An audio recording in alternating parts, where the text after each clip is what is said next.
مشکل حالات کے اندر مثبت خیالات رکھنا انسان کو منزل کے قریب کر دیتا ہے، اور بغیر مثال کے انسان کبھی بھی ایک مثال نہیں بن سکتا۔ ہمارے پیارے نبی صلی اللہ علیہ وسلم آج دنیا کے لیے ایک مثال بنے ہیں، تو انہوں نے ہر ایک کام کر کے دکھایا ہے، ہر مشکل اور کٹھن راستے پر چل کے دکھایا ہے۔ آج دنیا کے لیے ایک مثال بن گئے ہیں۔ لوگ کہتے ہیں کہ ہم اس لیے نہیں کر سکتے کیونکہ ہم کسی چیز کے قابل نہیں۔ ہمارے پاس مشکلیں بھی تو یاد رکھنا فرق نہیں پڑتا۔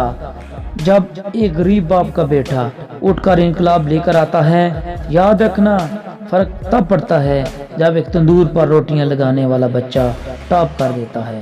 سنو، جب ایک کامیاب انسان بار بار کامیاب ہوتا ہے تو صرف خبر ملتی ہے، لیکن جب ایک ناکام انسان اٹھ کے کامیاب ہوتا ہے تو ایک تعریف بن جاتی ہے۔ اندھیروں سے روشنی کی طرف سفر طے کرنے کی ٹھان لو۔ ایک وقت ایسا آئے گا جب روشنیاں آپ کو دیکھ کر خود روشن ہو جائیں گی۔ ایک وقت ایسا آئے گا کہ دنیا آپ کو دیکھ کر آپ کے نقش قدم پر چلنا شروع ہو۔ ایک وقت ایسا آئے گا جب لوگوں کے لیے ایک مثال بن جائیں گے۔ اس سفر کو طے کرنا پڑے گا، اندھیروں سے نکلنا پڑے گا، ہاں روشنیوں کی طرف سفر طے کرنا پڑے گا۔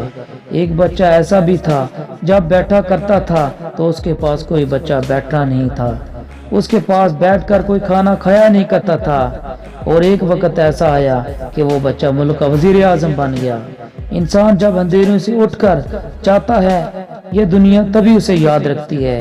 جب پاس کچھ بھی نہ ہو تو بہت بڑا کچھ کر دینا والا ہی اصل ہیرو ہوتا ہے۔ جس کے پاس بہت کچھ ہو وہ کچھ کر دے تو کچھ خاص فرق نہیں پڑتا، لیکن بغیر ہتھیاروں کے اگر کوئی جنگ میں اتر کر جنگ جیت لیتا ہے تو وہ سب سے بڑا کارنامہ انجام دے کر آتا ہے۔ اپنے اندر سے ہارنے کا ڈر نکال دینا۔ اگر آج آپ کے پاس کچھ بھی نہیں ہے تو بس آگے چلنے کی ٹھان لے کر رکھنا۔ ہوائیں بھی راستہ دیں گی، منزل بھی تیرے انتظار کے لیے کھڑی ہوگی۔